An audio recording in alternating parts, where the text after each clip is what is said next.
been kind of an interesting journey of how we got to this product. Like it wasn't super obvious when we started what kind of features we were going to need to build.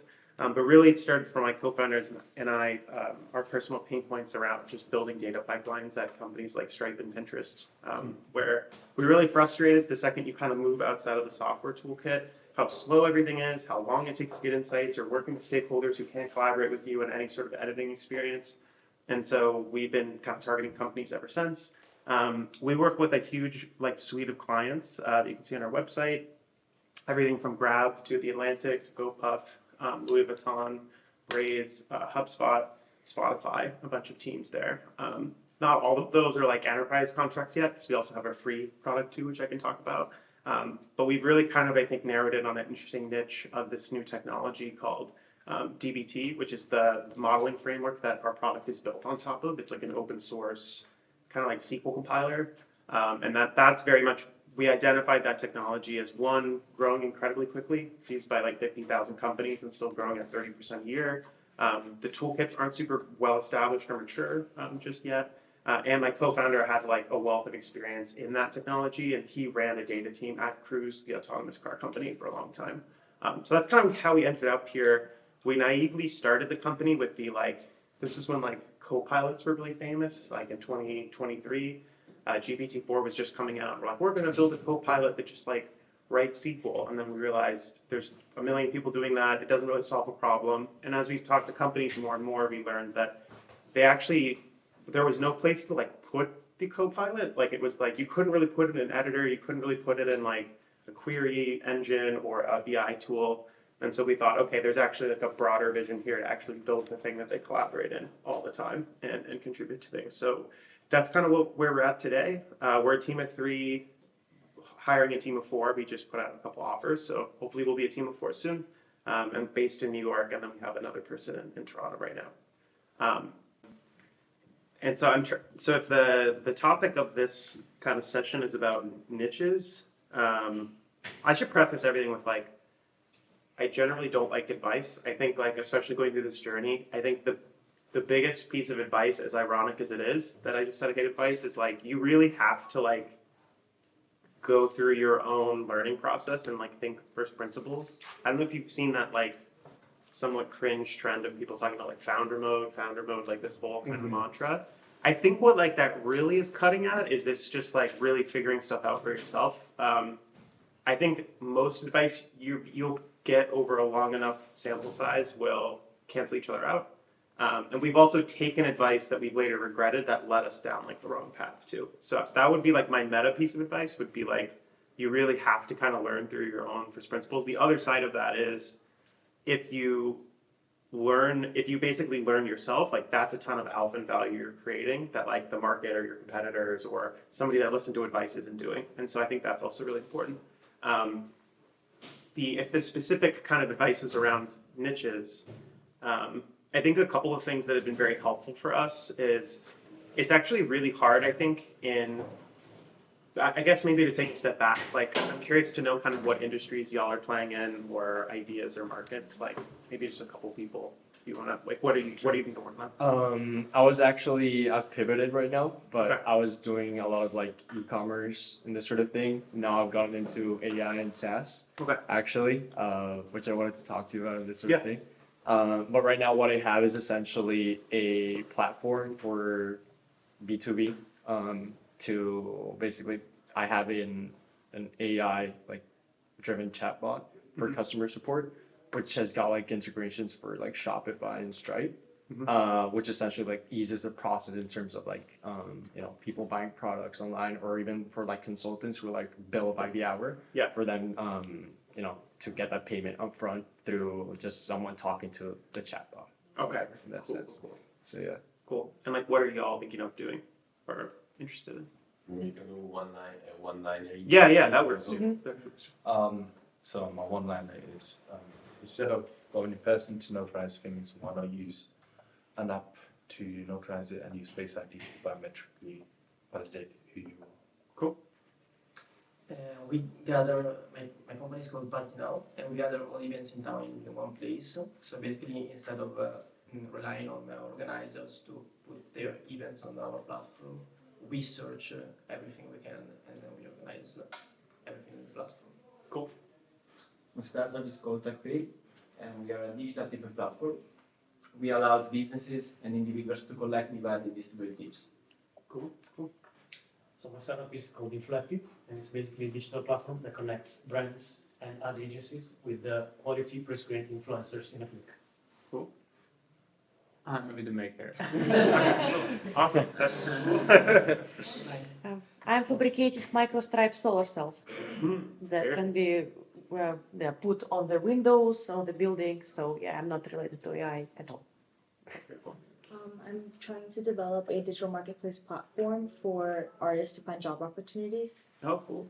Very cool. Okay. So good blend of like SaaS, e-com, social stuff.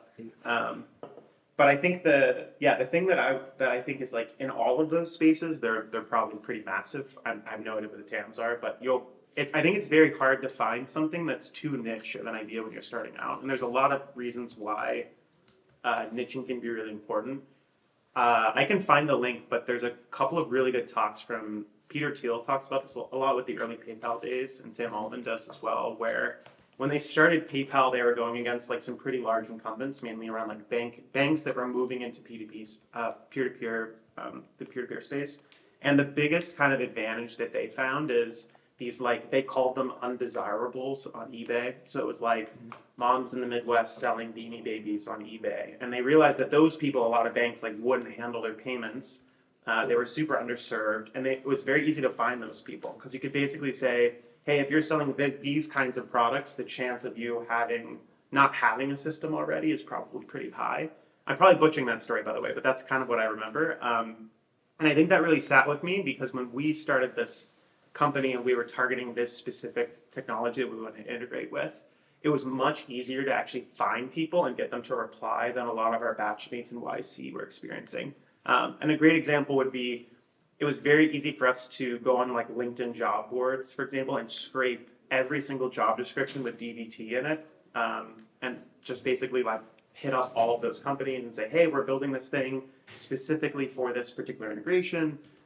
We can build out all the different pieces, and those demos ended up being a lot more compelling to those folks because one, our integration was now like just one click. They just had to like basically give us access to their GitHub project, and now they're up and running with our product.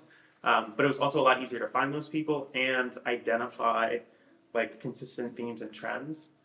One of my favorite definitions of product market fit, there's many, is it's not enough to just get you somebody to pay you for something, but they need to pay you for the same reasons consistently. Like that's product market fit. If you have 4 people that all kind of bought you for like different reasons and use cases, you probably haven't really focused on like the 1 or 2 killer features that people are going to buy you for, and then later expand out to like other markets.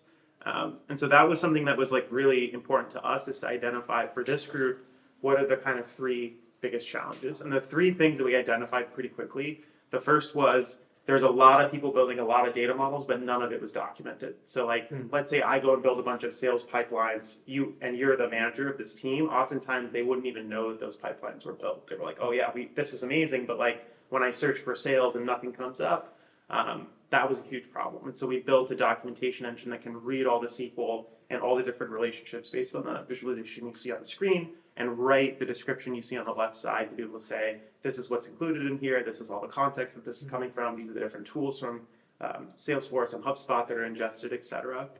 And now when they search for Salesforce, a lot more context comes up than an empty screen. But if you talk to another data scientist at another company and you don't actually de-niche, like who knows what they'll tell you. They'll probably say, oh, performance reviews is really rough, or we hate this notebook tool. You get like a lot of various answers. The other trend we noticed pretty consistently for this particular technology is it's like, because it's an open source tool that anyone can just download off the internet, a lot of their slightly less technical like analysts wanted to contribute to pipelines, but they couldn't like run Python on their machine and solve VS Code, use the command line and set up everything. And so having a web interface, eventually we learned, is like really important. But like, I just want to be able to invite somebody, they log in, now they're contributing to data pipelines. I don't have to worry about, managing their whole environment. And the last thing that we learned pretty consistently was around like this lineage view, which was a lot of these tools that you see here are really expensive and don't work natively with DBT and stitch together all your other tools.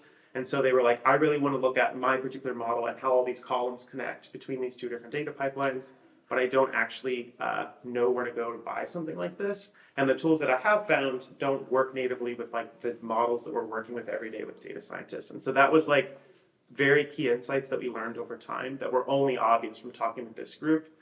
I think like a lot of folks that we saw in our batch, which were doing like generic data pipeline tools, I think struggled to identify like key themes and data points from different customers, because the data pipelines as an industry, or like analytics as an industry, is like a $200 billion space. And so it's really easy to just get kind of lost in all of the different things going on. And so we really wanted to focus on this like modeling collaboration space for a while, because it felt like it was the most painful and we didn't really see like a lot of compelling tools.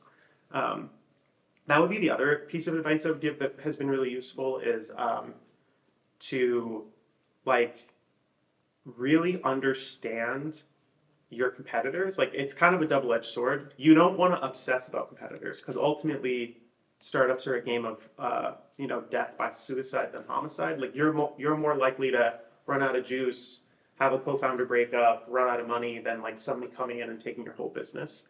But I think some people take that startup advice to an extreme where they're like, oh, like competitors don't even exist. And I think that is a mistake. And that's one of the many lessons that we learned wrongly from listening to other founders and investors that were like, don't pay attention to competitors, they're trash, like you'll beat them, whatever. And it's like, you really do need to know though what they're selling. And so the biggest thing I've seen, and some inspirations I've seen from like talking with other founders that are obviously way further ahead than me, is you can ask them about like X company in their space, and they'll be able to tell you like the CEO, the revenue, what they think is cool about it, what they think's not about it, how does their product compare. Like, they can go into like really insane depths to like their space.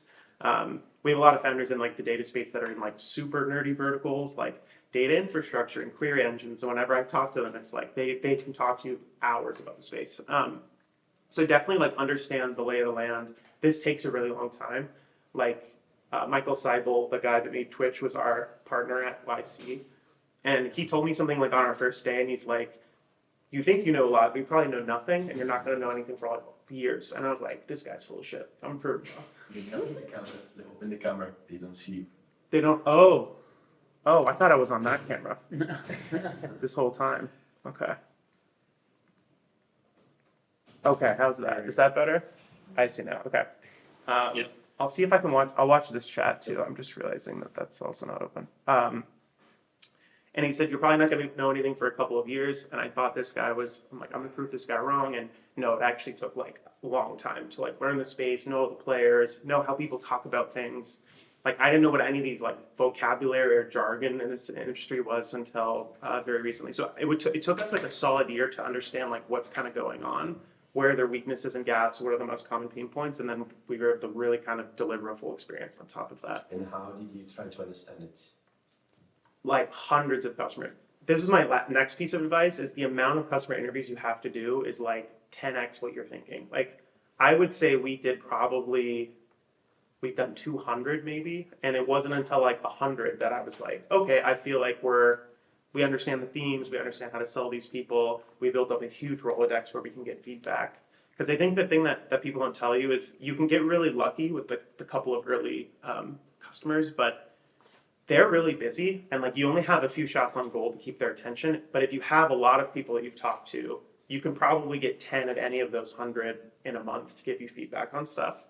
And so we grew that. We've now grown that to 4,000 people that we have in contact with. And the three biggest things there were, in the beginning, it's like, hand-to-hand combat, a lot of like outbound, just a lot of outbound messages, trying to use your warm connections as much as you possibly can. I remember we did this thing during YC where we downloaded all of our connections in LinkedIn and then looked at and then took that scrape job list that I told you of DBT and then tried to like layer them on top in a spreadsheet and then said, okay, hey, Justin, this person may be from this random company, but hey, you're LinkedIn connected. You have to like, send out a little message, try to get them on the phone, et cetera. And so it was a lot of just like trying the second or third kind of connections that you have to be able to get people on the phone. So we did that to kind of bootstrap us to like our first 10 design partners. We ended up building this. I can actually have a tab. How you close a design partner? Like, what's Oh, the great best question. The design partner thing, I have like a mixed relationship with. It's kind of bullshit. It doesn't like mean anything. It's just like a document. The thing that the way I think about it now with some distance from it is it's really just like a way to prove to somebody that this company's engaged with you in like a formal capacity. But there's usually never a price associated. There's no legal binding terms. They could ghost you the next day. It doesn't really mean anything, but it just helps give you some credibility where if you go to an investor and say, we're working with Nike and they are a document to prove it, it's better than them just taking your kind of word at face value. So our process was we were NYC, we had a rough glimmer of an idea. Within the first 2 weeks, we realized this idea is not going to work. Like there's no product to plug this AI into. There's a lot of problems and it's a very fragmented space. We talked to, I think like maybe 20 or 30 teams when we were in YC, identified a couple pain points, put together a couple prototypes, and then we signed those 10 design partners, and then we're able to raise based on that. The most important thing, rather than just the design partner that I think people also didn't tell me when raising, and I think we raised from Nat Friedman, who was the CEO of GitHub for many years and now has like $1 billion AI fund. And we raised from Matrix Partners, which are both pretty like technical firms. And one strategy that both of them had, as well as another firm that just ended up giving us a lead offer, was they called all 10 of those people and basically tried to cut below the surface of like, why do these people have an insight that's not obvious? And like, what are they doing different than like basically, why are you engaged with like turn table? Why is it interesting to you? And no one told me this. Like, I wish somebody would have said, that these investors were going to call people, because we ended up picking some pretty good champions that could go in and say, this is how it's going to transform the whole company and the way we work and et cetera. But that was just like a very like, that was a big surprise for me. That wasn't obvious at the time. But that would be my kind of next piece of advice is like, it's not enough to have a product. You have to have like a lot of insight behind it, because oftentimes, especially in 2024, if you're competing in SaaS, like it's like becoming easier to build software. There's a lot of teams that are working on good design, fast and performant experiences, integrations. Anyone has access to like these Anthropic models. And so it's like really important to focus on what are the 1 or 2 things that you believe about the world that other people don't, right? And our big insight, the thing that we're betting our whole company on is, a lot of companies are building this like chat with your warehouse experience. And we think that's the wrong way to look at the world. Is because even if it spits out a number, let's say sales is 4% sales are up 4% this year, you'd have to be crazy to just take that and go to your CEO and say, this is true, right? And so our whole philosophy is rather than giving everyone unfettered access, let the data professionals build pipelines and insights way faster, like 20x faster. Hey, I generated this dashboard, I validated it's correct. Here's the whole lineage of how it pieces together. And we think that empowering those folks are going to be way more impactful for a company than just giving anyone like ChatGPT on top of like random data set. And so that's kind of the big bet we're making. But obviously that's insight that we have from having a blend of folks that have done data work on our team, as well as just interviews and insights that we've gotten from folks too. So I would say like having an insight in the niche is super important, and being able to like really kind of work with those stakeholders. The last thing I would say, and then I'll shut up for a minute and see if there's some questions, is don't be afraid to like give more than you take really early. Like this extension that we built. So this was like the first thing we worked on. And I think when I was here last year, we had like just barely launched this. We had like all these really high level ideas of lineage and like docs and having AI do a bunch of things. But it was really hard to like sign people up, because we talked to like the head of Coinbase, the head of data Coinbase, and they'd say, this is awesome, but it's going to take me like 9 months to even get you through a security review, NDA. I have to like, flag this to my CTO, all these things. And it's crazy. Like we weren't even asking for money at that point. It was just like, can you even try this? It was like 9 months. So we thought, what's like a really quick way we can validate if like we're even on the right track? Like, does anyone care about this? Who are these people that care about it? And so what we did is we built the entire product into a VS Code extension, which was actually pretty hard to do. The way that it works is when you install the extension, it like bootstraps itself on your machine, installs all the binaries and packages that we need, and then runs a data environment alongside. this is this like data viewer, this really hacky experience that we built where you can take all the columns in a SQL file and then we'll auto-generate the descriptions for them. But this grew super quickly. I don't know how many installed we have now, like 4,000 or 5,000. But this has been like our key growth channel to reach out to companies, because now I've set up a hook where anytime somebody signs up, you have to log in to use this extension. We grab their email and then I can follow up with them. So you'll see, emails in from like Nike or HubSpot or Spotify. And those are great leads because we basically attracted somebody that's searching for solutions for this. And then they tend to either be managers themselves or they're like one hop away from a manager who's like exploring options in this space. I think a lot of people thought this was like, or a lot of friends that I thought of were like, well, how are you going to make money on this? And it's like, no, that's not the point. It's just like, it's like a homing beacon to like find people. And now it's been great because whenever we launch something, I email this entire list and I'll usually get like 20 or 30 replies of like, oh, hey, can I set up a call or something like that? And doing that manually on LinkedIn would have taken me, I don't know, a week to get 20 meetings. And so this has been a key point of leverage, but this was only because I think we had courage to just like give away a lot of stuff initially and like try to earn people's trust and respect. That would be the last thing I would say before I definitely shut up this time is I have found, and I'm obviously coming from a different angle because we're selling a technical product to a technical audience, but just giving them something like small like this, they have been like willing to get on the phone with me like multiple times, like 3 or 4 times, where initially if it's like just an outbound sales thing and they don't really know you and you haven't really bought their trust, it's really hard to keep those people engaged. And so I've always found like kind of doing something for free or giving something away, and this can be content, this can be little apps, this can be experiences. You've probably seen some websites that have like calculators, like calculate your mortgage rate, things like that. Those are really great ways to like keep people engaged, keep them finding you, and it builds some rapport that you can use later. Like one of the companies that we are doing a pilot with right now for like a 5-figure contract, like their manager used this like 6 months ago. I was like, this is really cool. And then started to hear about us. And then, just sometimes these things take really long time to like actually sell. So that would be my last advice is like for whatever niche you're working on, find little ways to just like give value over time, because you'll stand out because almost everyone in your niche is probably at a mature enough stage where they're asking for money all the time. And it builds trust with people that like you're actually going to deliver something. And so what you're promising them in the future, you're going to deliver too. So that's been my biggest like sales kind of learning, has been around like giving and taking. I'm going to pause there to see who has questions about stuff, because that might be interesting too. So I understand the concept between like giving something out for free, so we can generate a bit of traction, people actually trust you, and you can actually validate if people actually want to use it. Would you not say that it becomes a bit harder afterwards to actually like monetize it when people are used to something being free, or like, do you ever have that concern? Obviously, when you have bigger enterprise clients, you obviously will have contracts going on, but does you spend so much time on this solution? So does it not really kind of hurt you in a way to like give it out for free, even though you see the value behind giving out? Totally.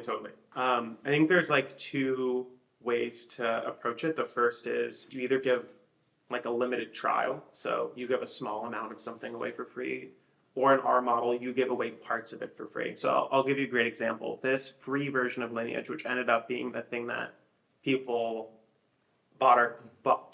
was the main entry point for us to close sales. This only works inside the editor, and only when you're looking at like the actual DBT models. It doesn't connect dashboards, and it doesn't connect like this is coming from Stripe all the way to these things.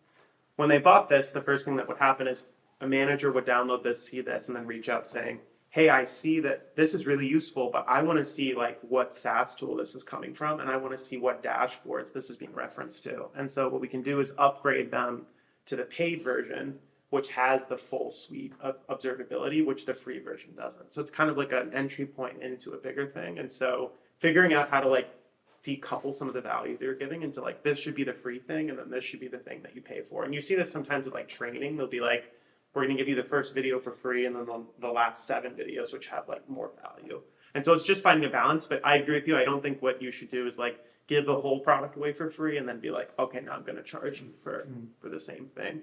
And there's a bunch of like creative ways to do this too, like in a bunch of different products. trying to think of one that I saw that was really interesting. Like even LinkedIn to an extent does this, where like if you pay money, you can see like you can basically like DM people over a certain amount of messages. So you have like five free ones a day, and then if you want more, you pay for it. Things like that. There's different strategies for it, but I think that's a good question. Yeah. I have a question. It's about the AI industry. Yeah. This morning I was actually having a talk with my uncle. He's a senior software engineer at Emerson Collective. I don't know if you know. I've heard of it, yeah. Okay. And basically we were talking about just AI in general, since as I told you, my company is AI related. And he was showing me like these latest advancements that like some guys were showing at like at Microsoft and now with like Apple Intelligence are going to be releasing. And he was telling me like something that I didn't think about in this case was like finding like my bulletproof USPs in order to, you know, be able to keep thriving, even though, you know, bigger companies are able to pull out like, you know, new updates on the market within the, you know, AI models that they have, which for many AI companies, you know, they become obsolete because of these like bigger companies just coming out with like a new software update that have more features. So what would you say I should focus on in terms of like finding these like bulletproof USPs in the sense for my company? Yeah. What is a USP, by the way? Unique selling points. Oh, so got it. like features Got and it. general Cool. sort of thing. Yeah, I mean, if I had the answer to this, I'm sure I would be like very wealthy if I could like just give you a recipe. But no, I think you are hitting. This is kind of like my first point around like you shouldn't be afraid of competition or let that like keep you paralyzed, but you should be like aware of the dynamics. Yeah. This is a very interesting point because one of the last times I talked to the team at YC and Michael and them, something that he told me that was very insightful was he's becoming really demotivated by the same thing that you just described. A great example he gave was, I'm not sure if you're familiar with the company Rippling. They're like a huge AI company. So he is an investor in that and an investor in like 200 HR companies at YC. And he was saying, I get really demotivated when I meet a founder, then I get off the phone, I go to the board meeting at Rippling, and Rippling has like that feature as a free bundle. And I know that, you know, Sam, who I just talked to, is going to get crushed in like 12 months. And so the bundling dynamic is real. I think Microsoft's probably the most vicious at this. And I actually think that is why starting in a niche is really beneficial, because if you can build something where like the general purpose thing isn't going to be good enough experience, it gives you a huge advantage over time. Like ChatGPT could maybe start doing like DBT modeling, but it would be a very weird pivot for them. But they're 100% going to do the like chat with your warehouse thing. 100% they're going to try that. But they're not going to go as deep into the workflows, connect with BI tools, build all the modeling, have a collaborative editor. That'd be like a very big detour for them. But you should assume that any of those larger opportunities are going to happen. I also feel the same way about, you see a lot of these startups raising like, I don't know, small seed rounds for these like personal assistants. Like, and I think that's also a really hard space because like I'm sure in the next couple of years, Apple's going to try to like go into the same space and have that whole thing. But I think it's important to recognize that dynamic. I don't have a great answer for like the ingredients for that, but I think anything where it's like really specialized knowledge is going to be way more important. And then anything with like really unique or kind of gnarly integration points. I think also focusing like about like how you can create some features that are evergreen, you know, Yeah, at the end of the day. totally. And I would say like, I think people can take it to an extreme, but like, I wouldn't never underestimate like customer experience is like a really big deal. And like people will buy your thing just because they go to Microsoft and they have to go sit through a bunch of like horrible onboarding flows and meetings. And like, there's a lot of people you can win just for that. Like a key unlock that I've thought a lot about is for you to like, for your whole life and company to be completely different, you probably need only like 20 to 100 customers, right? Microsoft, like they need like 10,000 people a year of customers to like actually be like a successful year or quarter. And so you really only have to win like a few handful of people of market to like actually validate if something's working. and then expand from different verticals. I came from Stripe right before this, and they're a great example of like they focus just on doing like a very weird niche of payments, which was for like random indie devs and SaaS developers, and now they do like billing and HR stuff and like all these crazy different integrations. But that just took them like 12 years to build, and so you can eventually get that way. I think you just have to find like where are the weakest parts of the market, like. This is kind of where like advice is always a double-edged sword. Like you shouldn't be paying attention to competitors, but if there's like 50 people doing the same thing, like And it's working for them. yeah, it's like maybe you should figure out like where the weak spots are.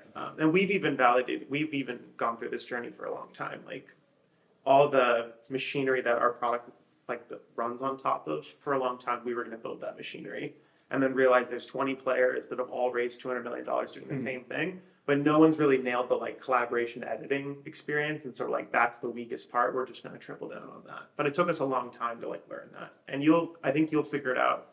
Oh, this was my other piece of feedback on the competitor thing. Like actually use the product. Like it's super important to like use the product in some way, because everybody looks amazing on their website. Everybody says they do all the things on the website, but until you actually use it, you're like, okay, this is why this sucks. Or this is the reasons why these aren't good. And like that took me a long time to just like get into the habit where every day on my to-do list, I have like 2 products in the space I'm going to try. Because we definitely pulled out of spaces that were just like the competition was really good, or like me myself, I'm like, this is actually awesome. Like I don't know how we're gonna beat these people. And so that's, I think, key to recognize too. Awesome. Thanks. Yep. Okay, so you just sell like the MVP as soon as possible. So like Oh yeah. And let the people try, even if it's not ready and then perfect. Yeah, this is also like could be a multi-hour discussion. So Because maybe sometimes it's Yeah. It's not good for like the name, because if it's not read, Yeah. or yeah, it's no, not working. totally. I actually think that, so when I think about common advice, I think the 3 things that I think burned us the most, the first was like go enterprise, just go enterprise, get LOIs, figure it out. Rough, like hard. What ended up happening was we got all these enterprises, and they're like, okay, when's the product? And we're like, oh, it'll be done in 3 months. And then 3 months go by, and we're like, holy shit, like we are still really far. And then we'd have a customer meeting, and they'd be like, yeah, so you guys are going to support like enterprise SSO, login, and SAML. I'm like, oh my God, okay, like maybe, I don't know. And so, I think in reality, when we signed those people, like even with the best engineering team, we were like a year from giving them something, but not obvious. As a first-time founder, I'm like, not obvious. But now I'm like, that's a bad strategy. Unless you have like an enterprise team, you know exactly what to build, you should be really careful. The second thing, which you're hitting on, which I think is also bad startup advice that needs to be rewritten, because it's like very, very dated, is the whole like 2-week MVP, get it out the door, throw it into somebody's hands. Also really bad advice. We've done this a bunch. Like in most software markets, they're very competitive, and like they are used to certain quality bars now, because software in general has gotten easier to build. And so I don't think you should spend like years and years validating things, but definitely, especially if you have some sort of financial cushion, taking some time to like work on the polish will set you apart. It is not uncommon for me to meet more and more unicorn founders recently that like went dark for like 18 months building stuff. I just talked to this guy who runs this company, Ashby. They're like an all-in-one HR thing. He literally took 4 engineers and they went dark for 2 years. Like he's like, I did 100 interviews. I spent a year researching. I knew what to build. I took a massive swing, and now they're like a $2 billion company or something like that. But it's like, it's kind of like, what game do you want to play and what do you think you're good at? I also know people that like sold the MVP before it wasn't ready, got a payment, built it. It really depends on like what you're building. For us with data stuff, we've learned that like people are already pretty cautious changing tools. And so if something breaks or doesn't work or feels sketchy, like it's a really easy way to lose a customer. And so we've like really taken our time this year at building some of these features early. And I think the name of the game now is how do you de-scope like to the minimum thing you want to test, but make that minimum thing like amazing. So the first thing that we shipped here was just that lineage view I showed you that screenshotted. That's all we had as a product for like the first 6 months of this year. And we were able to get a couple of customers because that was their most burning problem. Was like, I need to know like how these things are connected because things are breaking all the time, and I'm like manually trying to like piece this together in my head. We talked to one company that had like Figma documents where they were like they would literally tell somebody, okay, this changed, like go and update it in the Figma. And I'm like, this is insane that these people are doing it. And that's the other thing is like, look for these help wanted signs. Like if people aren't already doing the thing, it's probably a pretty clear sign that it's not painful enough. If they're doing the thing and like hacking it together, that's really interesting and could be a signal that there's like a business there. But I think if nobody's doing the thing or they haven't thought to ever do the thing, that obviously there's companies that figure it out, but it's like more likely that your thing is just not painful enough where they're gonna buy it or want to spend the time learning it or something like that. But that's a good question. I think like I want to write a blog post about this eventually, but I think a lot of the startup advice is like 10 years behind where the market is, and the market is like it wants a certain quality bar that's different than what people get. A great example of this is if you ever follow the folks at Linear, they're like a Jira like issue tracking software. I actually can just pull them up. Their whole thing is polish. But you'll see like everything that they put out is like very meticulously designed and communicated. And I don't think you have to go to like this level of detail. But they really spent their time because the market that they're competing in is incredibly competitive. There's like 200 issue tracking tools for software teams. And so they really spent their time thinking through not just like what is the core value they're delivering, but doing it in like a slightly different way. So for example, everything is has keyboard shortcuts. It's instantaneous. It's like the fastest app I've ever used. It feels like a native like desktop app. Like they've really focused on these like little micro interactions. But the product initially was just like an issue tracker. It's like the most kind of boring thing ever. It's like tracking bugs in your product. But they took a different approach to it because there's so much competition. Another great example of this is also like Ramp. They're also New York based. They are in kind of the like expense management space, which is one, pretty boring, but two, really competitive as well.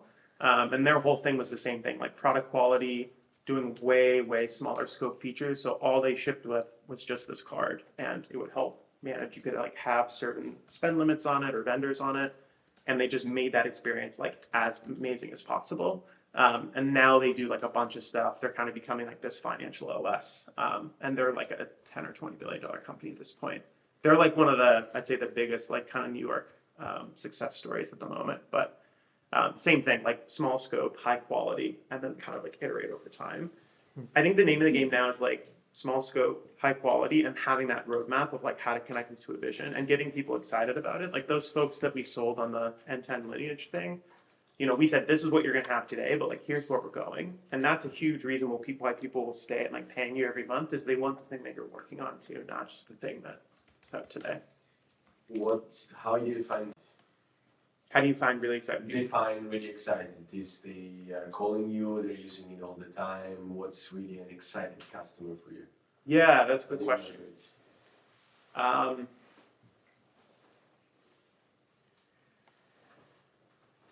Or even in the interviews, oh wow, I don't know, like. Yeah, no, I see what you're asking. This is, has everyone in here read the Mom Test? Or, okay, good. That's like a good book to read for sure. But there's a lot of truth in that book where it talks about, like, people are gonna usually be pretty nice to you. Like, that's a really good idea. Yeah, I'll for sure try that, whatever. Until they actually try the thing and they're using it all the time. It's like all just noise. I'm even guilty of this. I'm trying to get better at being like, this is a bad idea, or this is things you should think about. But sometimes my default is just like, oh yeah, that sounds awesome, dude. That's gonna be super cool. So I would say the first thing is really like finding a way to actually give it to them, have them do some integration point, or even on the call, do another step to test if they're serious or not. So the one thing I do now in every single sales call that I did before is, by the time the call is wrapping up, I try to schedule the next call. If they flinch at all in that part, it's probably not like a great sale. Every person we've closed, it's like, yes, I'll meet you at this time and I'm bringing another person. Or we would like to do a demo. Here's concrete dates when we're free to do an onboarding call. All of those things are great signs. But I would say we've gotten pretty lucky, and like our first initial customers were like really motivated. So they found the extension that we had. We're really diligent on tracking all of our product analytics. So we saw that they were using it every single day. We also saw that they were inviting other people, which is also a really great indicator.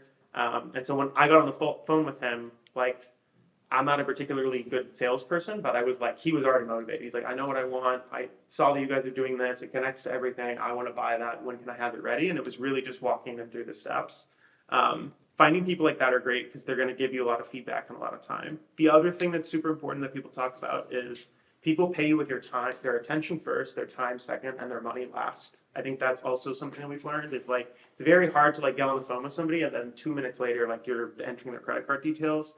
Usually what happens is you catch their attention. So they're like reading your blog post, they're engaging with your content, they're commenting on something on social media. Then they're paying you with their time. And what I usually do for that is I frame it as a feedback call. It's not a feedback call, but I say that because if you say sales call, people will be like, oh, I'd rather not do that. Showing them what we're working on, showing them for feedback, and then trying to get some sort of commitment to do another meeting after that. That can be an onboarding call. That's what we do. So we do the first call is like feedback. Then we say, if they're really excited, we say, cool, can we schedule 15 minutes to get you onboarded onto this thing?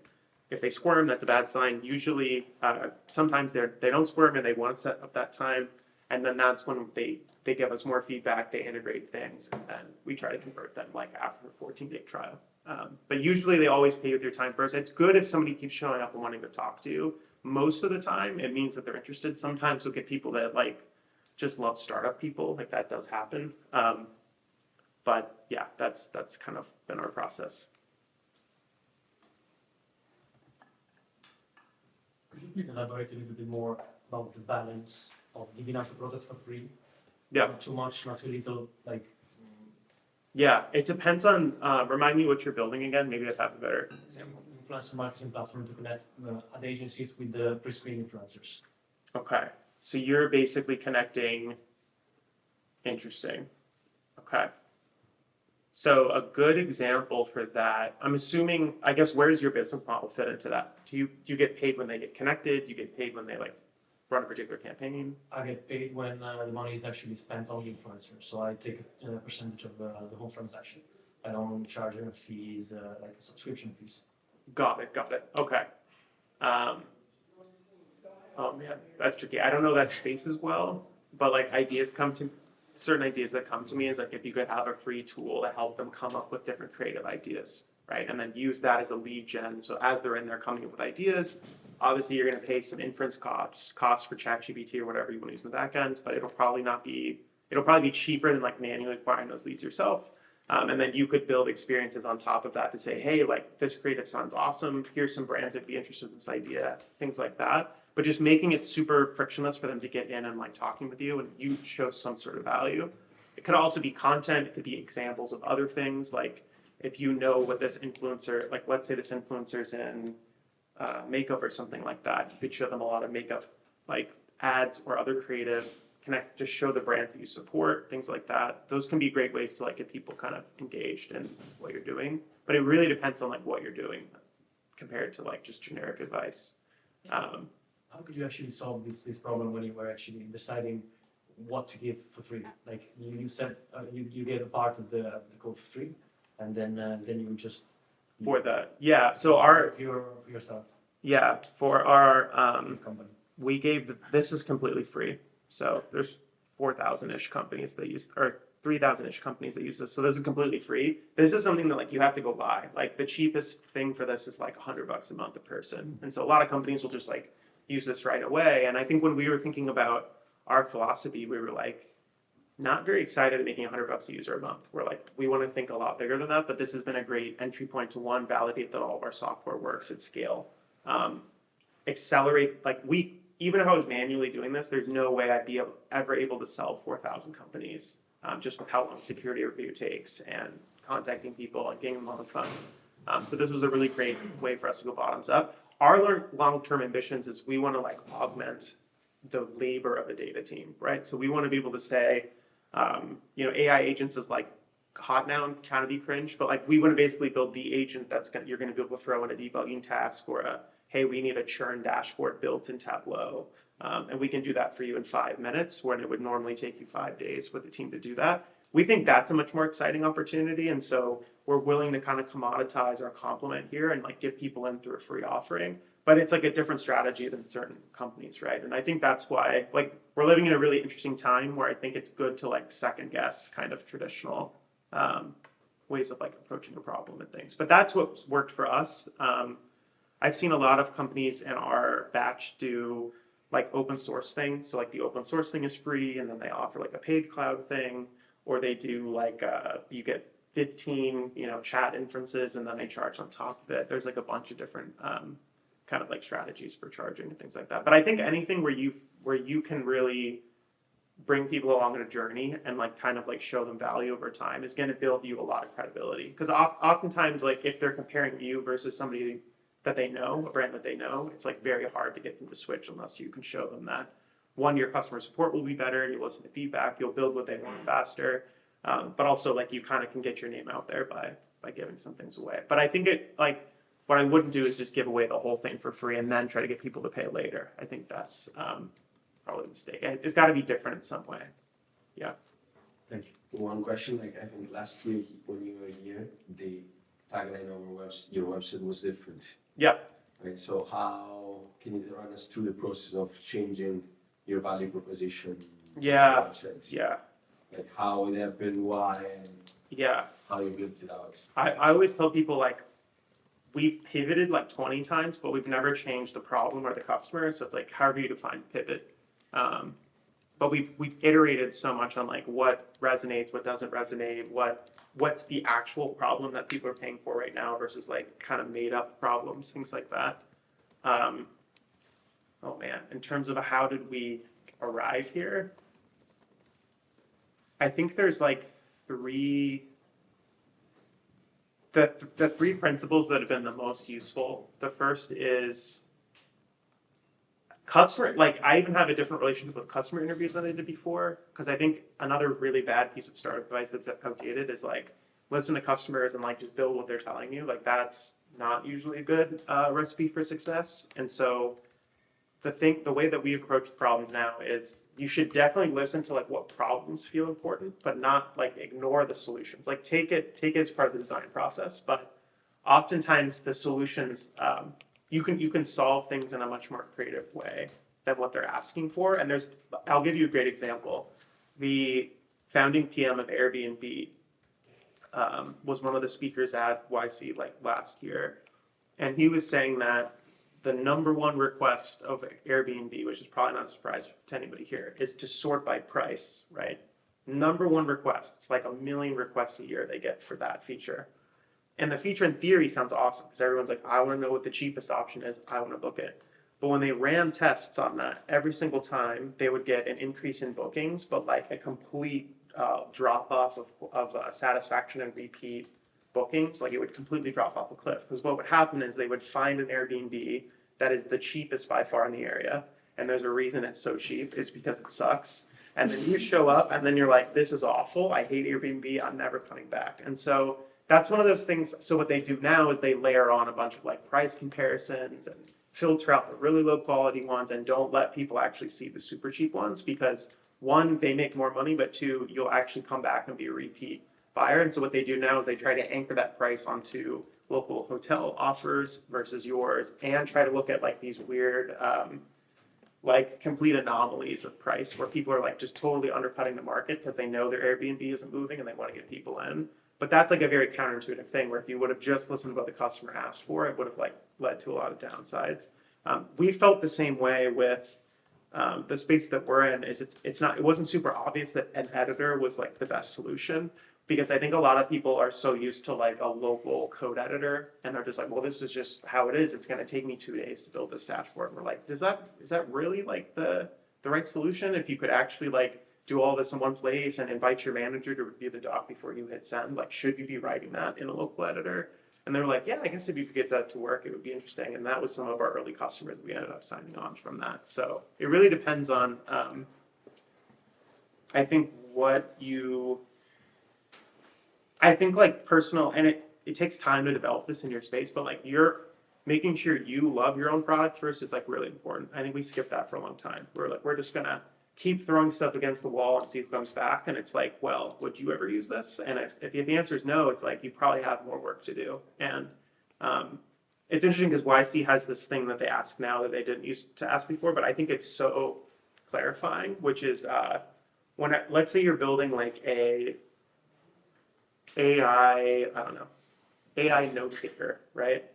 And they would the first question they ask the interviewer now is, how often do you use this? And if it's not every single day, they're like, well, you should like make it better or like come up with a different idea. And you'd be surprised how many people work on things and like they kind of know it sucks, but like everyone pretends like sales and marketing and recruiting are all these other problems. And it's like, you just have to make something that like you feels really good. And there'll probably be another person like you somewhere in the world you can go find that'll like it. But I think we overcomplicate a lot of things. And we lost our way on this for a long time. It wasn't until we started using this extension every day and we're like, this is awesome, that we were like, that's when like everything really started to take off. Because for a long time it kind of sucked, but we were listening to this outdated advice, which is like, oh no, we've spent more than 2 weeks, we have to get this out there, we got to throw it into somebody's hands. And you want to balance that a little bit, but you really got to make sure you're like putting your best foot out there in some way too. Yeah.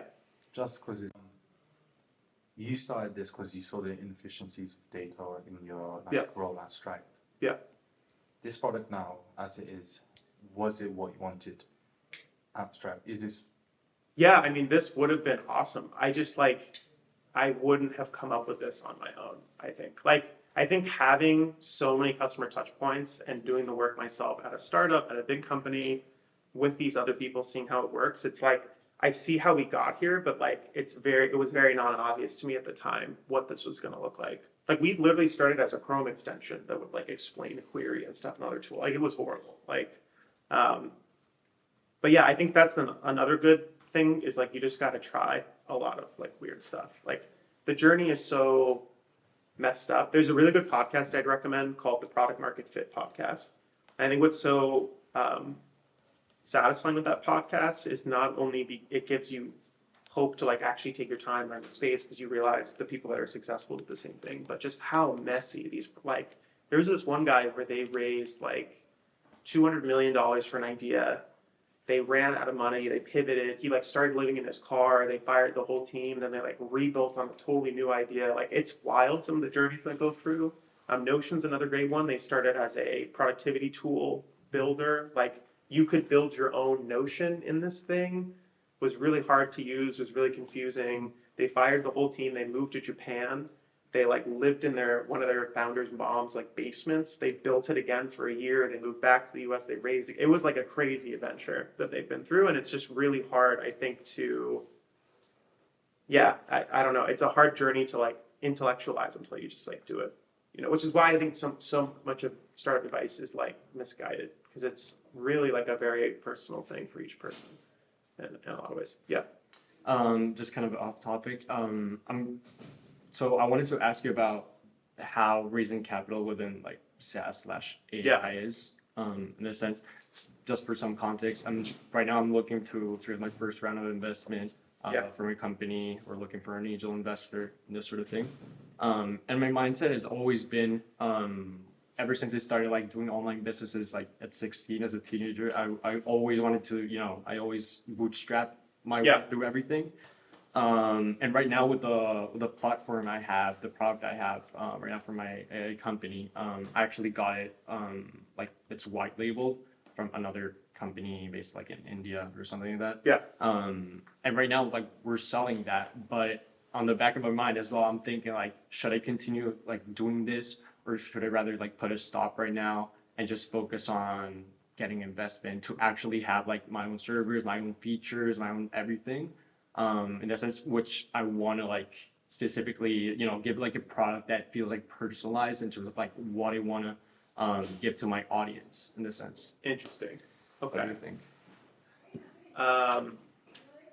What would you need the money for? Is it for engineering?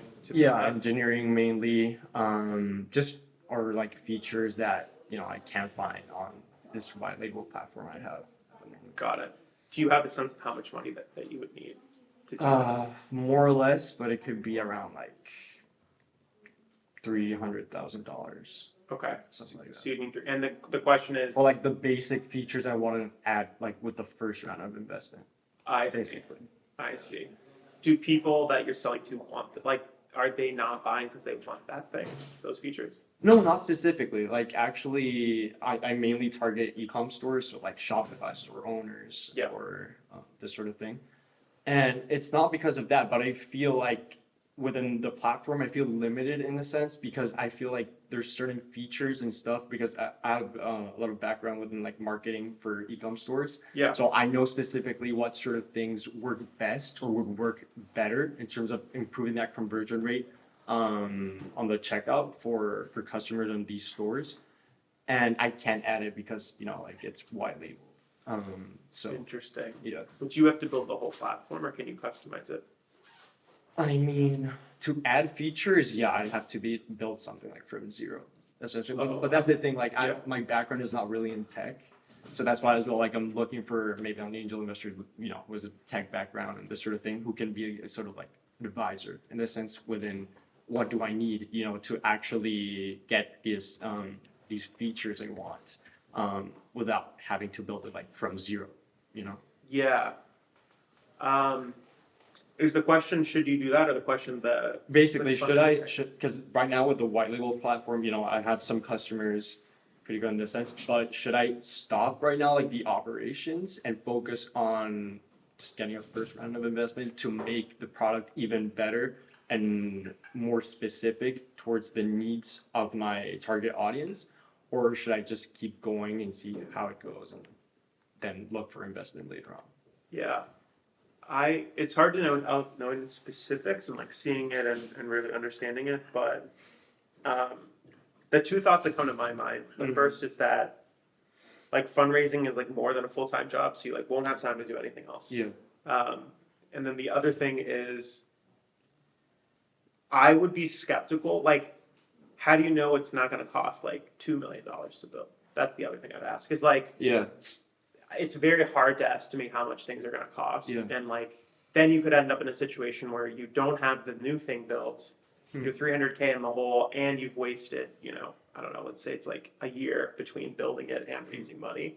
So I think that's really a call you would have to make. If there's any like little incremental steps you could do, like a contractor for a month at 10K to build one thing or something like that, that could be good. But I would definitely be scared to like do the whole thing. Yeah. With a contract like I agree. firm or something like that. I used to run a company in college. We did like SaaS, Ruby on Rails products and stuff. So I know like the contractor world pretty well, and it is like it's rough. It's all over the place. Yeah, like my spicy take is I think people should try to like find any way to hack the product they can themselves, or like with a co-founder. Like if you had a like, I think it might even be worth finding a technical co-founder versus like going to a consulting firm or something like that. Okay. Yeah. Awesome. Just something to think about, though. I need to. Yeah, totally. Yeah. Appreciate it. Yeah. So we've been talking about niches all day. So all day, but like today. Do you not think, in a sense, finding the niche is a bit easier, but once you're in that niche, knowing how to, you know, deepen the value proposition and how to expand without, you know, because there's a thing with like tech pros, they love what they know and they hate like sometimes if the new feature isn't what they like, they get really angry, they just boycott it. Like, how do you like deepen your value proposition to retain those early adopters while, you know, actually getting new people in that niche and adjacent niches? Yeah. You're talking about like how do you balance entering a niche and like expanding out of it? Yeah, and knowing where to expand, because like once you're in the niche, there's probably a million ways to expand. You know, Yeah. ways you could do that. Like, Totally. how do you do that personally? Like, I mean, we're still in the niche. Like, I don't think we'll leave the kind of DBT modeling space for a while. I haven't seen a lot of examples of companies that can't figure out a way to expand verticals. Like, I see the opposite way more, which is like people bite off way more than they can chew, or they're trying to do way too many things, and like the quality of everything drops. You know, my favorite example is NVIDIA. When NVIDIA started, the like global GPU market was like $200 million the entire world spent on it. And now they're either the most valuable or second most valuable given week. And that's just because I think they saw a vision of the future and a niche tool that was going to be more widely used. I mean, we're definitely betting that data modeling becomes a lot more popular and people stop just like throwing random stuff into a warehouse and actually try to contextualize it. But But I think it really, it goes back to what I was saying earlier about like, I think when you break down what you actually need to achieve to have like a good outcome, you can figure, like, I think it's really overwhelming if you think about, I need to build a $200 million company, like right out of the gate. It's easier, I think, if you break it all the way down to, okay, what would allow me to raise a pre-seed or a seed or a series A? And like, you'll talk to a lot of founders and like, they're not really thinking much they have a grand vision for sure, but like nobody can tell them what the path to get there is. It's really just like kind of year over year that you have to figure out how to navigate. And also things change, right? You could have a really good idea of how to get up a niche, and then Microsoft comes out like a free bundled option or something like that. So it's really case by case, but I haven't seen a lot of examples where like people that are making $5 million can't figure out how to make 10. Like usually there's like something wrong that they can fix, or there's like some ideas that they can move into. So in essence, being in the niche isn't limiting. It's actually, it just gives you kind of, like, it gives you starting point from where you can just. Yeah, it should. I don't think it should be seen as limiting. It should be seen as like you're delivering an exceptional experience to someone, and a competitor can't deliver that because they would have to basically like focus on a niche. Like if you think about, let's take the Microsoft example. It'd be very hard for you to go into a board meeting at Microsoft saying we need to focus on this niche, and there's only $5 million of revenue in the whole niche. Like it just wouldn't happen. And this is the fundamental like thing that's so trippy about tech startups, is it's this whole like cycle of like big incumbents and then small startups, because eventually you get to a scale where you need such bigger and bigger markets and wins that like you can't go after these small little niche ones. And so they leave kind of trails of things behind, which is great for startup founders, but it's like kind of the way a lot of these things work. And I even saw this at when I was at Stripe, like the new products that they were building was like, we have to go after like government ACH transfer now. Because if you tell somebody at Stripe we made $2 million this year, it's like, that's like a huge fail. Like, if you're doing 20 billion a year, you need like at least 10 or 100 million in each line of growth to be like still valuable. But there's a lot of companies, and myself included, everyone in this room, like it's like if you make $2 million a year, you're like in a completely different phase of your whole life, So it really depends on like what kind of game. And if you could integrate a better experience than Stripe could, then it's like you're going to have a huge advantage with those customers. But yeah, I think you're bringing up a good point, which is the name of the game is figuring out how you like expand and kind of follow the market. But it's really hard to know ahead of time. You kind of just have to like jump into it. And on this note, I would like to ask you the opposite. When are you not becoming too customized to one or two customers? Yeah, this is important too. This is why I think doing like 10x more customer interviews than you're thinking is helpful, because like it became really, I think at 100, it became very obvious like where clusters were, where customizations were. The other thing that, we have a lot of really tricky integration points with our product. And so one kind of sales motion we've been doing recently is if somebody wants a customization, we try to make sure it's like, is it on the roadmap? Is it in the top 5 or 10 integrations we are going to support? And have them pay us ahead of time. So they basically pay for like a 3-month lock for us to build it for them. That's awesome, because now if another customer comes that has Looker, like we already have the entire software written, it works, the integration works at scale, and we got paid a little bit for it. But yeah, I think that's why I would say like you have to listen to like the problem, not the solution, because they won't always like. I think something that somebody told me recently that was like, it seems obvious, but it took me a long time to like internalize it. Is if the person you're talking to was so good at building products that you could just listen to what they're saying and go build it, they would be the CEO of a tech company. Like they would be doing what you're doing already, because like it's so hard to actually come up with like the right thing right out of the gate. And so you really have to be careful when I think you listen to customers. Like the pain for sure is real. You should like validate how painful this is, how often is it, but you shouldn't just like build exactly what they're saying. And that's, I think, where you kind of get in like over customization land. And also in your product, it's really hard to maybe get the customer and the user. Yeah. Right. So what was your strategy? Did you start with the user? Did you start with the customer? How did you empower the user to pitch it to the customer? Yeah. Who's paying?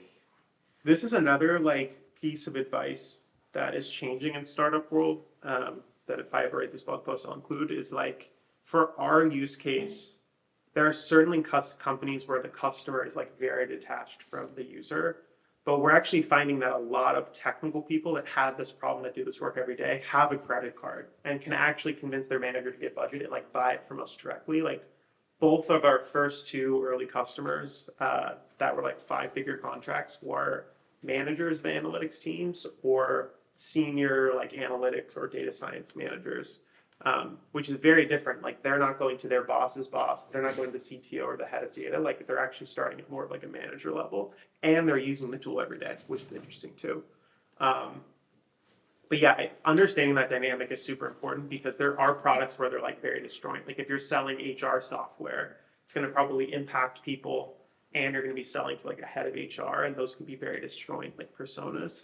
My first job at a school was Atlassian, which is like the most famous kind of disjoint example. Like you probably hear everybody hates Jira, and it's because Jira is incredible at selling to like CTOs, but like the actual product really is like hard for a lot of engineers to use. And so that dynamic is interesting. But I think that's changing a little bit. Like I'm noticing that like Linear is a great example of like engineers that feel empowered to use the thing that convince their manager to buy it. And I think it's just because a lot of these markets are maturing. And so if you're a manager of a whatever team and you're like, I don't know what 10 of these options to pick from, usually their first option is they either assign somebody to go look at all the options, or they say, what have you used in your past job? Oh, Linear. Okay, that sounds great. So it's a little bit of a balance that way too. And then maybe one last question from my side. Then Yes. to the guys is you were talking with really good and great people from tech perspective, right? Yeah. So CEO of GitHub, CTO of Coinbase, all of Yeah. these really great guys. How did you show them really the fact that you were unique? You know, they could beat anything. What did you tell them to show really the real value? Say, okay, I'm gonna bet on Ian. There's plenty of option out there. Why cannot build it myself? You definitely know good engineers. Yeah. Or was the Yeah. points? Is the question what was? How do you communicate the value Yeah. and the uniqueness? You know, to Yeah. I'm trying to think of how to break this down.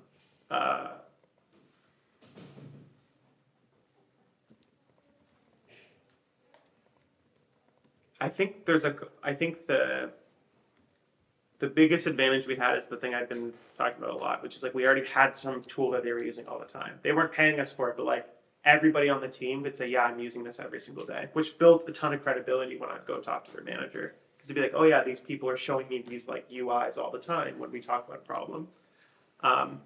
Shipping speed is pretty inspiring, I think, to a lot of folks. Like showing them what we could do in 3 months.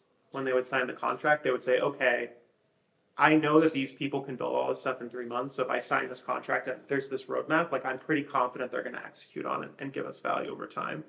And then the last thing is I think having a domain expert, like the fact that I've done some data work and then my friend, my co-founder / friend has done so much data work as a manager at multiple places with large teams. We were able to kind of speak their language very early on, and we were able to like very quickly sift through like what are obvious bad ideas for people that haven't done the job before. So I think those are like the two things, but I hope I'm understanding the question correctly. Is that what you're asking? Yeah. Yeah, I think shipping speed is like really important, which is why like maybe the technical co-founder is a better route, because I think you have like a limited window to kind of keep people's attention. So just being able to get product out there, like people are pretty good at extrapolating. They're like, okay, this person listened to my feedback and they ship something in 2 days. You know, if I just stick with them longer, you know, they're going to be able to do a lot more for me in 2 months or 3 months, like that.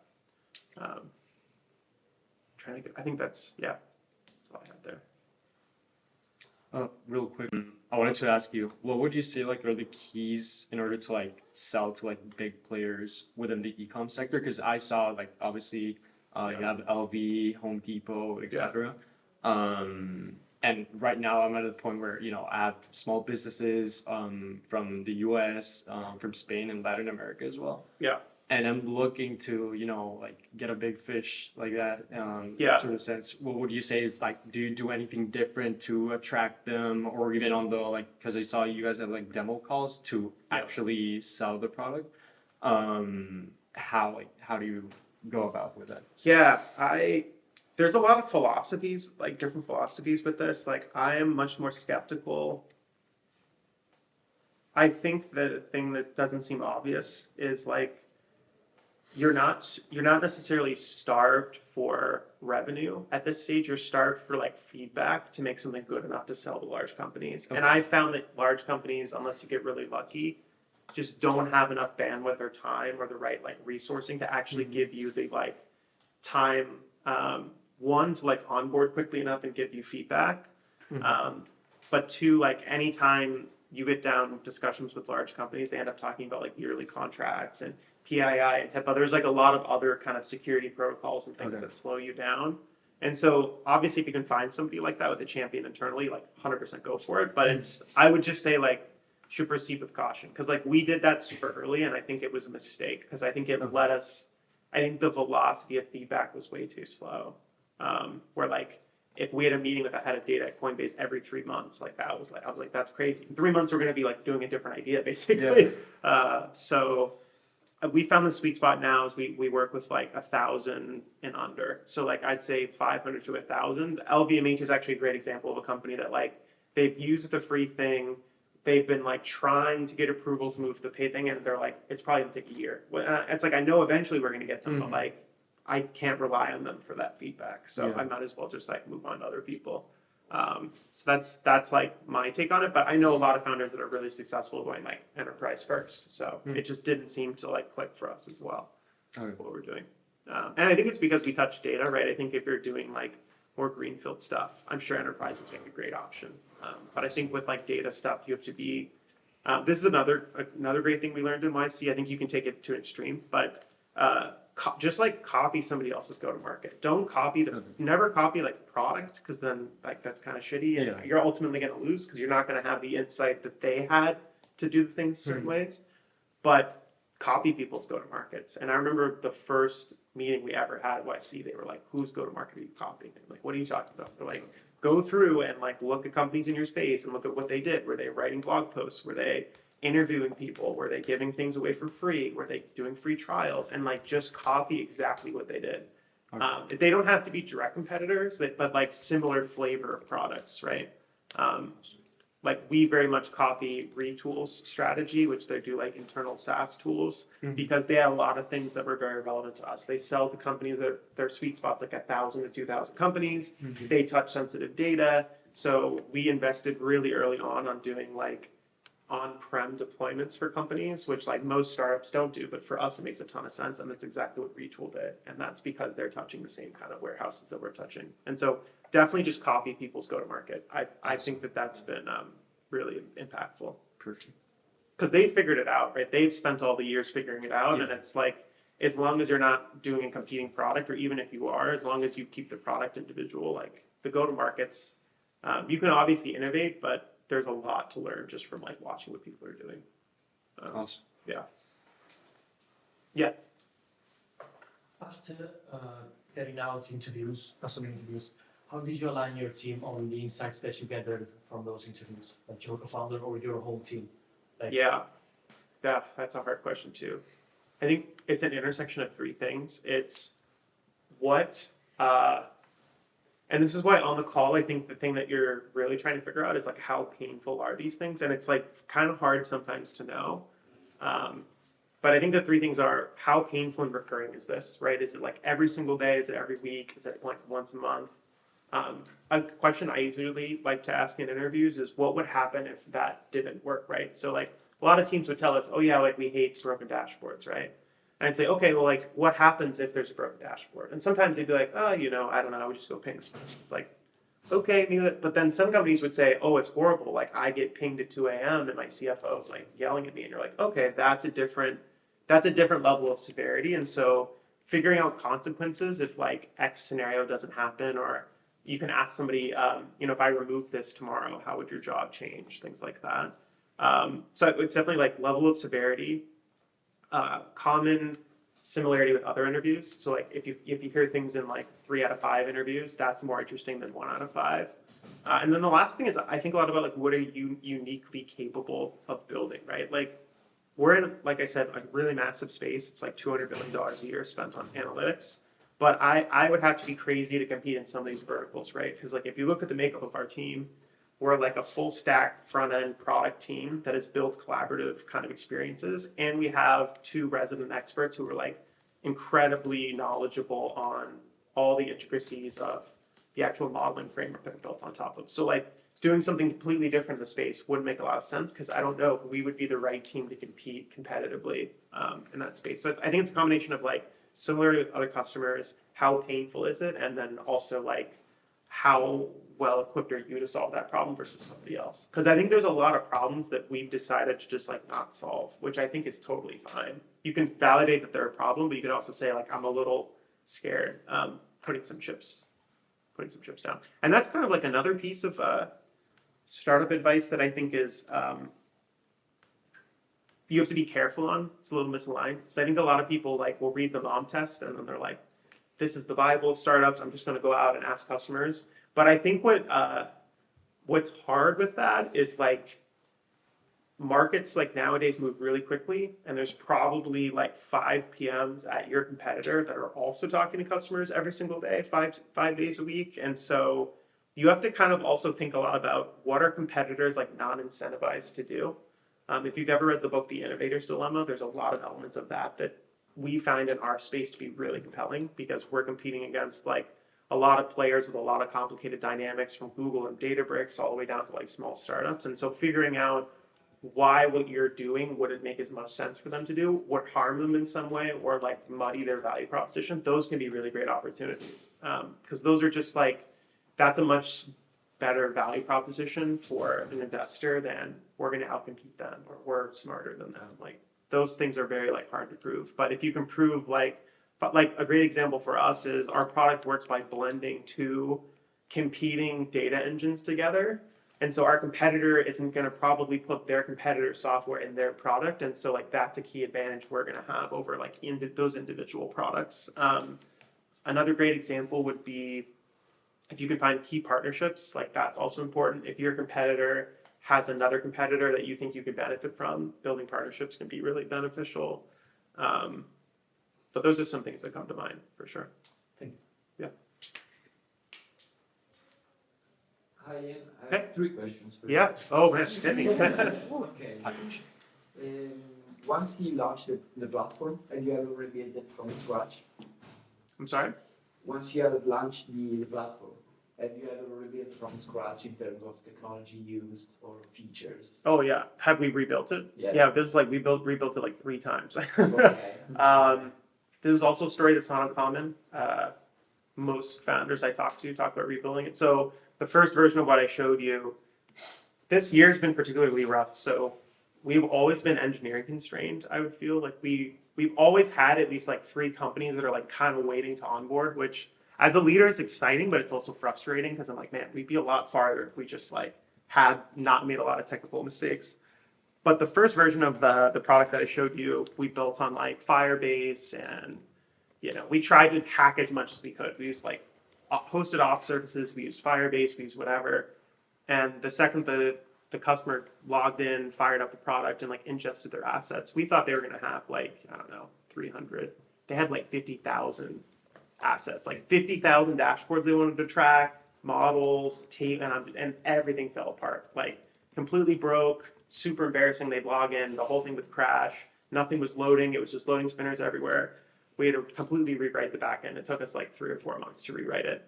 And I would even say this iteration of the product, we kind of built a version of this even a year ago, but that didn't have, I think, the core insights of like why we were doing certain things. We were just like, we're going to build an editor and it's going to have SQL and like AI.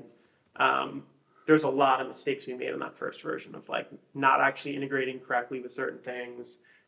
We didn't build it in a way where we could rip the whole environment down. So testing was super hard. And then we're just not going to write tests because we're a startup. That was a huge mistake. So like lots of those things, but it's not uncommon to hear other founders say the same thing. Like even the CEO of Figma said they took them 4 years to launch the initial version, and that's because they had to rewrite it 2 times and like that. I completely understand, yeah. Yeah. Second question, your biggest mistake in the journey of the turntable, of course. Yeah. Yeah, it's like life mistake. No. It's like that's a deep question. Oh man. Or even a stupid mistake, something that was so obvious, but You know, I think my biggest mistake, and it sounds obvious, is like I didn't live enough in the future. Like I think the game that you're playing, and if you're doing anything technology driven or like fast-paced startup driven, is like a lot of things that are happening right now in the moment are like there's 7 people probably doing the same thing. And you can definitely go out and fight tooth and nail for those 7 people and get them to use your thing.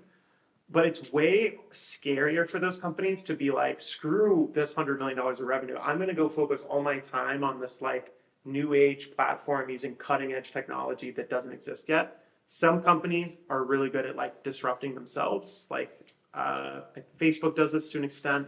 There's like a lot of other companies that are good at it, but most companies are going to be way too scared to like take their eye off the money machine, go and focus on something completely different, or do something to disrupt themselves. And so I think we didn't live enough in the future and like trust enough on our own intuition of like this radical future that we wanted to build in.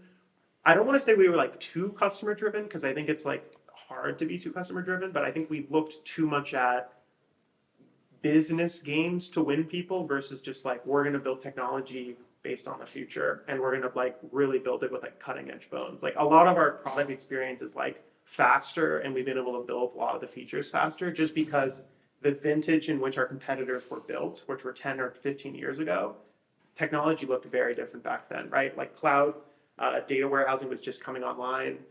React, it didn't exist. Next.js didn't exist. Like a lot of these new things that you can use to your advantage, your competitors won't have.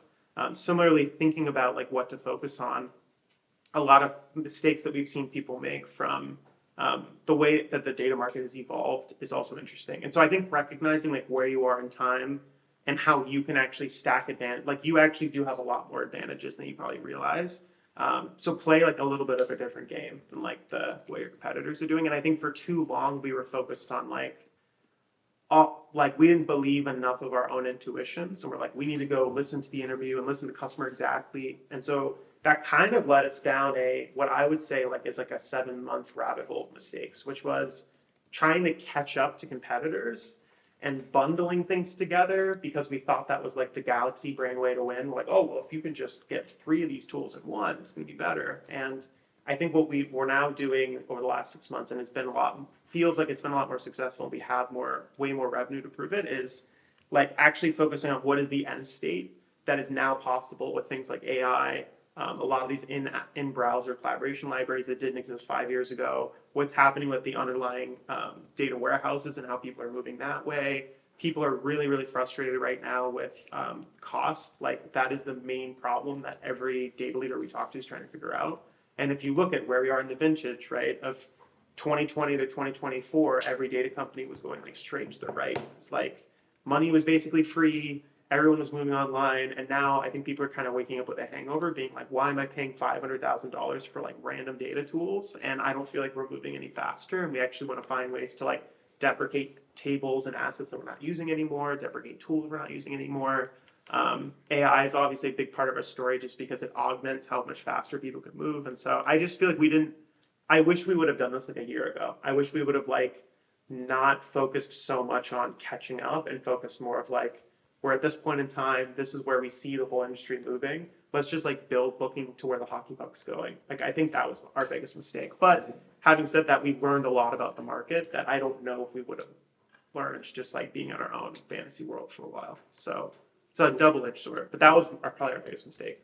Is we weren't like ambitious enough. It's like let's just trust our gut and what the thing is. So my last question: have you already a clear vision in terms of acquiring, quotation, like a roadmap of your startup in 3 years, maybe a potential acquirer of your startup? And if yes, your all of your team members are aligned with that? I have like dreams, but I wouldn't say they're plans. I think it's really hard to plan for those things. I mean, all the players I've mentioned would have reason to buy this, I think.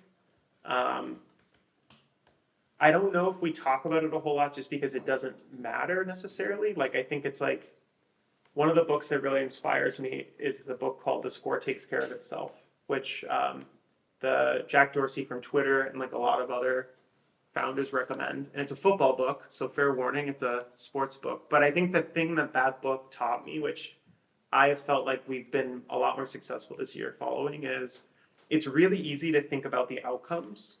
But like what most people struggle with when they're just getting caught up to speed, let's say like 0 to year 2, is you just have to play at an elite enough level where if you stay in the game, you actually will win. And so what that book talks about is it's this coach, Billy Walsh, he took over as the coach for the San Francisco 49ers, and they were the worst team in the NFL. Like it was like they were going 0 and like 25 every season. And for a long time, their whole team would focus on the score every game of like, hey, we're getting our ass kicked. What are you doing? What are you doing? And he taught the team to like not just like ignore the score for a while and focus on just performing at an elite level. And so like a couple of things he instilled was everyone showing up within, if you weren't there within 60 seconds of practice starting, you couldn't practice. Like you had to go home. So being there like on the dot, everyone's uniform, being meticulous, doing the plays consistently, and no one leaves until like you get 10 perfect in a row plays, things like that. And like let that bleed into like the product and the way the company functions, and like who cares about the outcome, right? Because I think so many people get caught up on like, I'm not growing fast enough, the outcome, and then they just get like sideswiped by somebody that's just been like executing for 2 years and like really loves the thing and like lives and breathes it. And the second I start doing that, like our revenue goes up, customers go up, people want to like join us because they see that energy that's like pretty rare in a big company. And like that's all we've been focusing on this year. Completely agree, but you mentioned a dream. What is it? A dream? In terms of outcome. Yeah.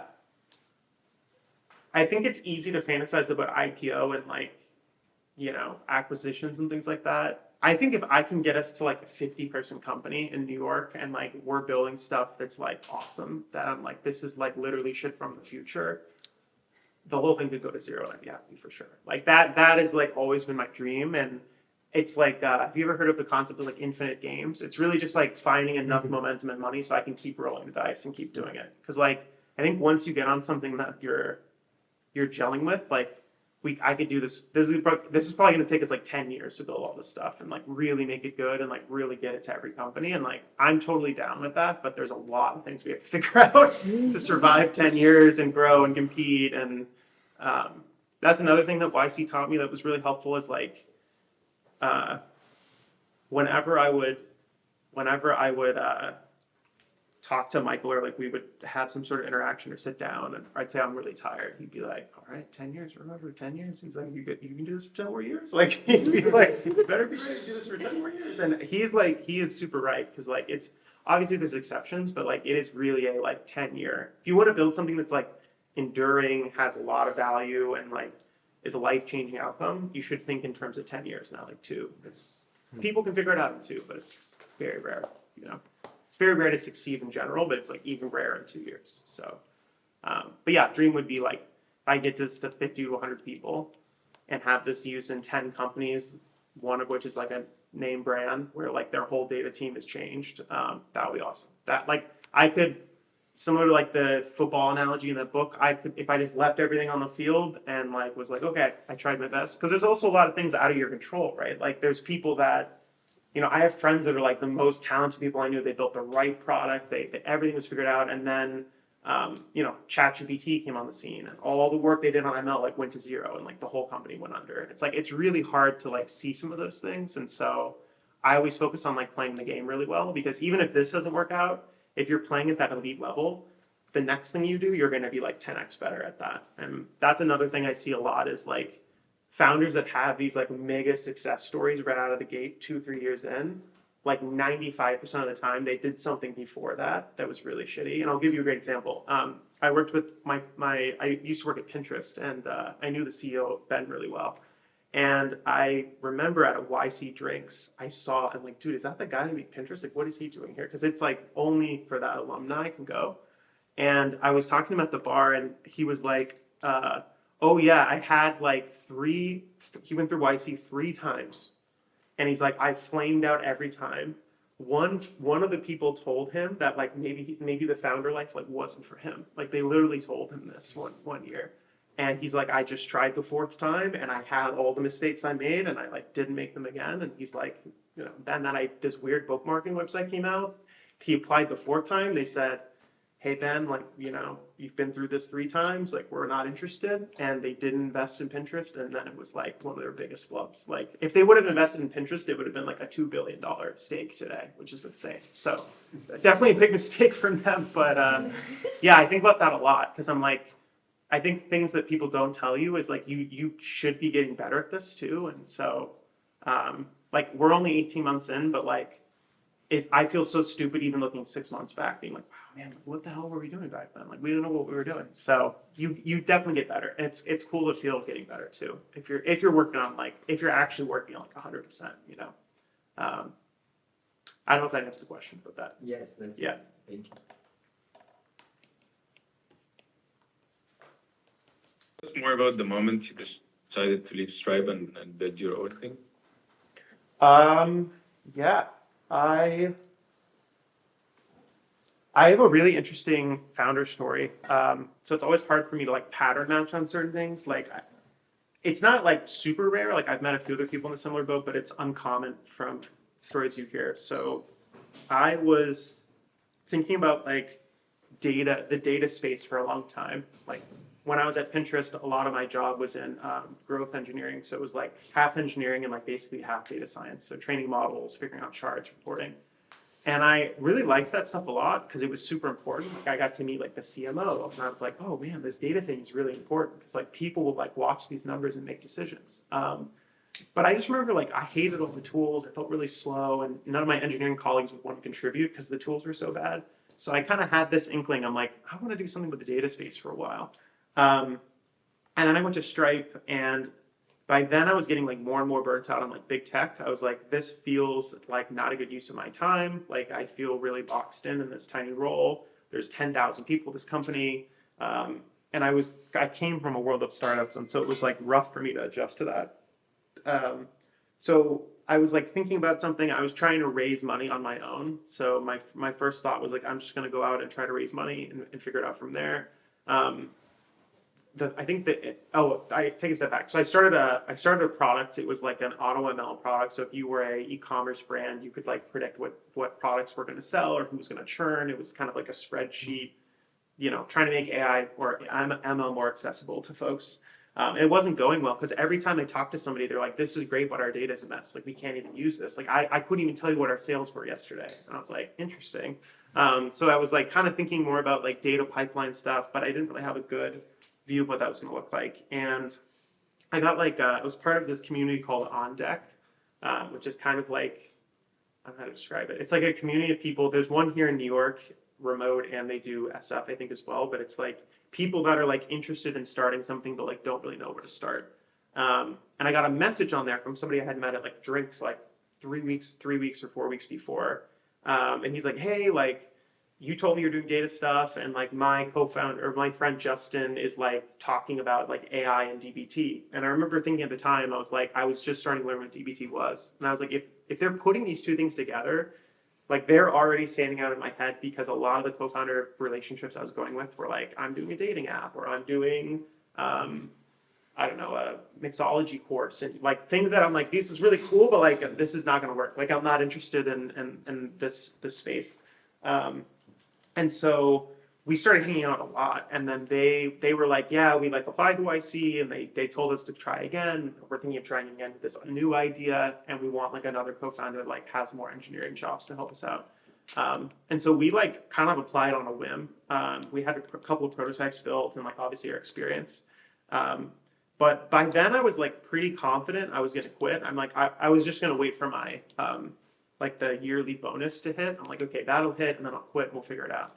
But then we ended up getting in, shockingly enough, and I was like, okay, I'm like, screw the bonus. Like, I'm like, it's a lot, but I'll drop it. And so, yeah, I quit like basically right after that. It was like we got in, because one of the things they ask you is like, will you quit your job if you get in? And so if you don't say yes, it's like, that's like not a good answer. So I was like, yeah, I'll quit my job. But I wasn't actually thinking like we would get in. I'm like, yeah, of course I'll quit my job. And then when they were like, okay, you're in, like you have to quit now. I was like, it was an easy decision for me. Like Stripe was kind of my dream job, but I think the big company thing really got to me. I joined during COVID, which was hard too, because you don't really like build those relationships with people. And I was kind of like, this feels like a company that's like kind of on the other side of the hill, right? It's like, if you're at 10,000 people, like you're not, it's funny because they call themselves a startup still. And I'm like, that's really ironic, but I'm like, this doesn't feel like a startup anymore. But for me, it was an easy decision because it was like a space I was way more passionate in. I also really wanted to do like more AI stuff. I was like, this is the future. This feels like a whole new skill set I want to learn. But there was a lot of uncertainty, right? Like just because we had gotten in, it was like I had no idea. We didn't take salaries for like 5 or 6 months because like I have no idea where like the next paycheck is coming from at all. And luckily we were able to like scrap together a seed round in May of last year. But there was a lot of like uncertainty of like what that was going to look like. So yeah, that was when I knew. And then I think it was like the hardest part with that is like I had met these people from this entrepreneurship group, but it wasn't like my best friend of 10 years from high school, right? It was like a lot of trust building we had to do. I had to figure out, do these people actually know what they're talking about? Can they execute? And so we spent like 3 weeks just doing like mock projects or not mock projects, but like actually building projects and like me using that as a way to evaluate people. We also wrote these really long like co-founder documents, which I still have somewhere. They're like 5 pages that I don't remember where we found them. It was either like YC or some random co-founder template, but that was really helpful because it helped figure out if we were like misaligned on things. Like one of the questions they asked, I think you asked, was like, what's your ideal outcome in like 2 years? How will you know if you, like, when will you know when to give up? Like, what's going to keep you in the game? My co-founder and I talk about this a lot of like, what would have to happen this year for us to like keep rolling the dice to play next year? So that was the one. Like for this year, the bar was really low. It was like, if we can get 3 people to give us money, I will keep going. And like we hit that, I'm like, okay, I'm gonna keep going. So finding out a way to like not, it's like so corny because you talk to all these people that are successful or retired or like way on the other side of the hill. And everyone says like believe in yourself and don't give up. But I really feel like that's like 90%.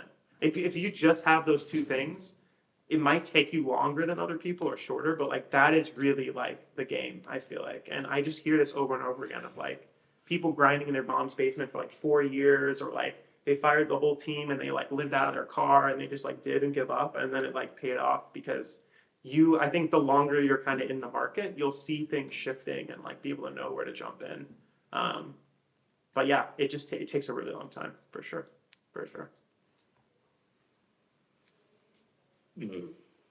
One more question. Yeah. What would be 3 that you would recommend we avoid as early stage startups? Oh man. I mean, the first one, which is like the title of the session, is like definitely avoid the like generic massive industry. Because I just think that there's so many big players incentivized. Like anytime I see a friend doing like a AI software engineer idea, I just think that's going to be really hard to compete on. Like a niche totally would work. Like we actually have a founder that's doing a niche version of that, which I think is genius, which is there's this really old programming language called COBOL that they can't find programmers for because they're all like either retired or they've like passed away. Like it came out like 67 years ago. The only thing his chat AI thing does is help people translate that into JavaScript. That's all it does, is like it just translates it. And he's like has like way too much business to know what to do with, because he can sell to governments, he can sell to like all these weird enterprises with old legacy systems that no one can touch. But if he just went out there saying we're going to do a generic, software AI tool, there's like 50 competitors that have all raised like $1 billion doing the same thing, and like that's going to be really hard. But because he had a niche, he could really like at least get a couple customers and get traction. So I think that's the first thing. I think knowing when to fundraise is really important.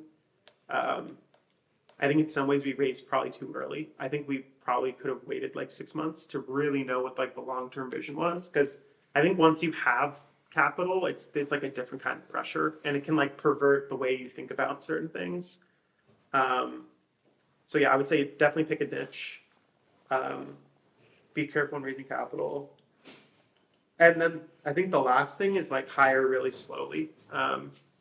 One of the big mistakes I made was hiring my friend, who we're still good. Like luckily it didn't burn the relationship, but that slowed us down like 3 or 4 months just because personality wise we clashed a lot. And I don't know if he really ever knew what we were doing because he had no data experience. He refused to go to customer calls. So it was like he was flying blind, and it caused a lot of drama and like interpersonal dynamics on the team that slowed us down a lot. And so knowing like who to bring on is super important. Like I think it's hard to hire like too slowly at this stage because every single person you add is either going to 2x your speed or it's going to half your speed. Like there's not really a whole lot of in between. Those would probably be my 3 things, I think.